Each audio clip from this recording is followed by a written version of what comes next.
Hey guys, welcome to Quickfix Guitar. My name is Aaron. If you're a returning viewer or subscriber, thank you very much for coming back. Appreciate the support.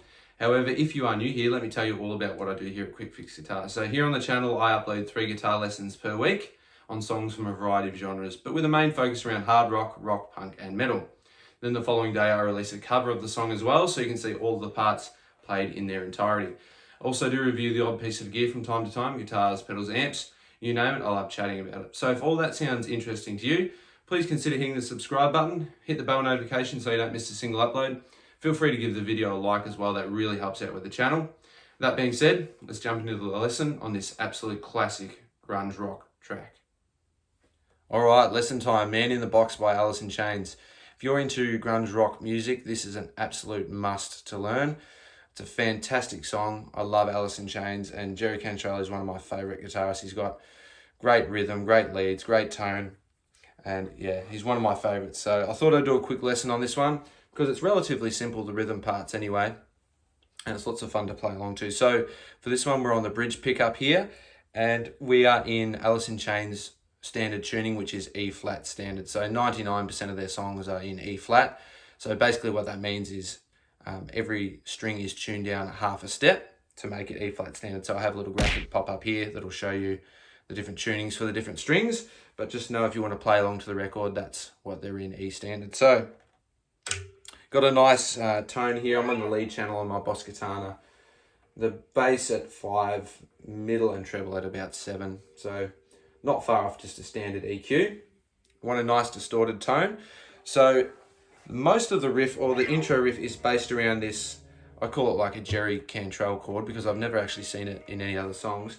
It's basically an E power chord that you would play here. So low string open, A string barred and D string barred at the 2nd fret. So instead of this, which sounds fantastic, he slides it down to the 5th fret and gives it this really dissonant sort of dark tone, which is a classic Alice in Chains trait, but it's just hitting that, so it's down picked. So hits it once, kills it, and then hits it twice more. And then he just places his fingers lightly on the strings and does a little down up, which is that percussive sort of noise that you hear in between the chords. So sorry, it's slightly different. It's hit it once, kill it, hit it twice, kill it, then once more, then we do that little down up.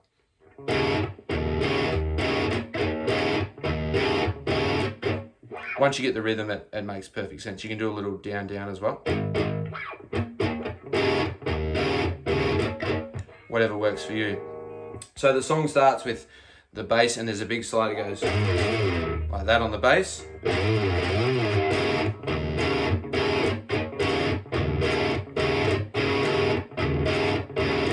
Just like that. And then there is a hammer on, so we play on the 5th fret of the low E and we hammer on to the 7th, and then we quickly reach down and grab the 5th on the A string. So slowly it should look like this, coming off this riff here.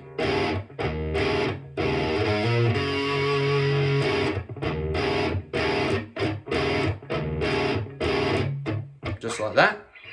So it goes through that once, does that little hammer on again, then it plays this little lead line. So Lane Staley, the singer, is singing over the top of this lead line, and there's also, it sounds like a regular guitar just playing it, and also a talk box.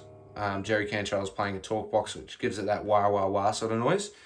Now, I don't have a talk box, and most people don't. It's a bit of a niche piece of gear, but I do have a wah wah pedal, so if you've got one of those, you can use those. It's just as effective. So I'll show you, actually I'll play it clean and I'll show you what it looks like clean, and then I'll play with the wah wah pedal. So we do this hammer on, and then we come down to the 7th fret of the D string, so, and we hammer on to the 9th, vibrato, and then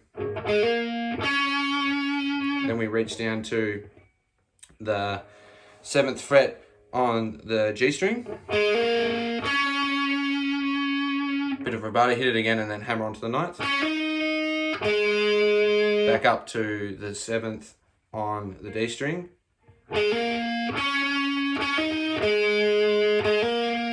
Hammer on again to the 9th, slide down to the 3rd, 3rd, hammer on to the 5th, back to the 3rd, does a little half step bend, reach up to the 7th of the A.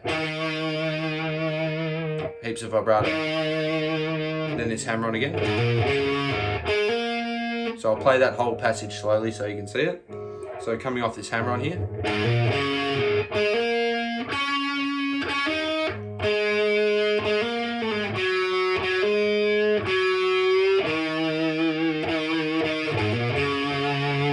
So that's that phrase, and it gets played through twice, and the singer is singing over the top of it. There's the talk box, there's a regular guitar, so it's all blending in together. So if you want to use a wah-wah pedal, which I'll use in the cover, you'll see, I'll show you what that sounds like.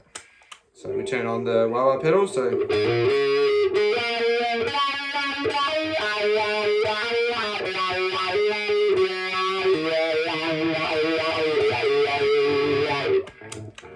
that's what it can sound like with the wah-wah pedal. Again, if you just want to play it clean, that's absolutely fine, but I prefer the sound of the wah-wah pedal. And if you want to play along with the guitar solo later on in the song, that has a wah-wah pedal on it, so it makes sense, you can use it there. But that's what that riff looks like in context. So it goes through that, and then we're back up to this main riff. And then we get to the pre-chorus, which it's still singing on this chord here. Then we just play the 5th fret on the A to the low E open. And then we reach down to the 7th on the A string. So 5th on the A, low E open. Back to the 5th fret on the A. And then we hammer on. Sorry, we don't hammer on, we just play that regular on the 7th there. And you want that low E ringing out, and it gives it that dissonant, sort of creepy feeling. Very Sabbathy though. War Pigs sort of thing. I think that's the bit that's played on War Pigs. But anyway. And then we slide up to a G power chord. So he's playing this boogie woogie extended blues chord here. So index finger on the low E at the 3rd fret, ring finger on the A string at the 5th fret, and he's palm muting it, all down picked. So he hits it twice, reaches up to the 7th with his pinky finger on the A. So he does that twice, and then he just heavily palm mutes through for a bit. Does it again. And he starts to open it up, and we go back to this chord here.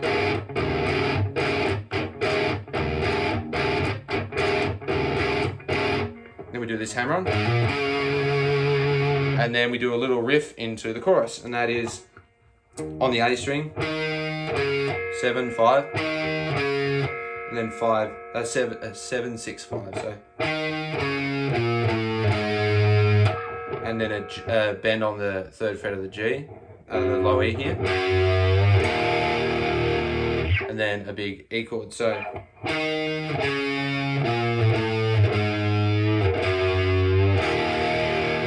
little half step down to that E power chord that we learned earlier. And then we are into the chorus, and the chorus is really, really, really simple. It's got Lane Staley's amazing vocals over the top of it. It's one of my favourite choruses in any song ever, and it's so simple. So it's that E power chord, then followed by a G power chord, a G major open chord. So I play the cheat version, the AC/DC version. So index finger on the 3rd fret of the low E, ring finger on the 3rd fret of the B string, and the pinky finger on the 3rd fret of the high E. So he just strums down once through that, followed by D major. So index finger on the 2nd fret of the G string, middle finger on the 2nd fret of the high E, and ring finger on the 3rd fret of the B.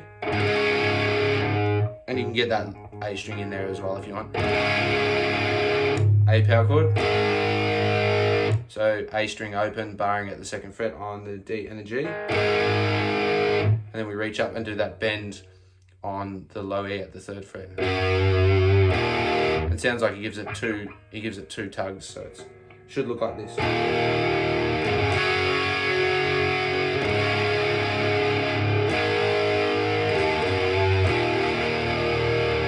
So it does that, goes through that chorus a few times through those chords, and then it comes back down to this lead line that we learned earlier.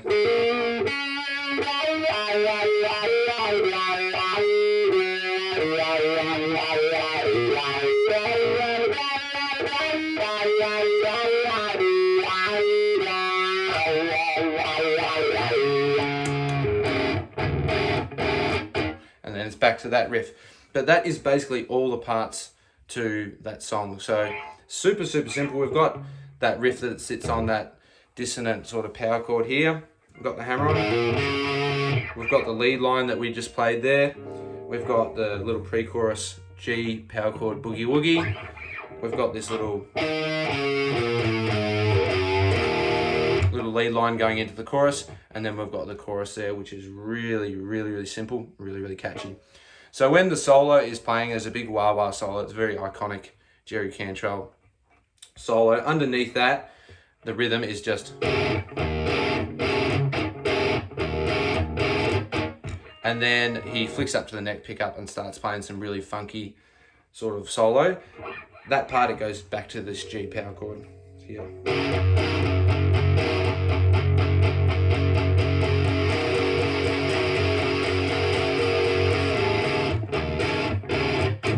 Like that. So that's what's going underneath the solo, and then it finishes on, goes back to it one last time on the chorus, and then finishes with that talk box and Lane Staley singing, doing that lead line. And right at the end, it just finishes with an E power chord. But they are all the parts that you need to play Man in the Box by Alice in Chains. And there you have it, guys. That's how you play Man in the Box by Alice in Chains. If you're into grunge music, you have to learn this one. It's an absolute classic, and it's one of my personal favorites. Jerry Cantrell is an amazing guitarist. So hopefully you did enjoy the lesson. If you did, please consider hitting the subscribe button, hit the bell notification so you don't miss a single upload. As I mentioned, I upload 3 guitar lessons per week. Feel free to give the video a like as well. That really helps out with the channel, pushes the video out to more people. Comment below, would you like to see any more Alice in Chains lessons on the channel? I'd be happy to do some more. Feel free to check out the links as well that are in the comment section and popping up around here somewhere. That'd be greatly appreciated. That being said, I will see you in the next video. Catch ya.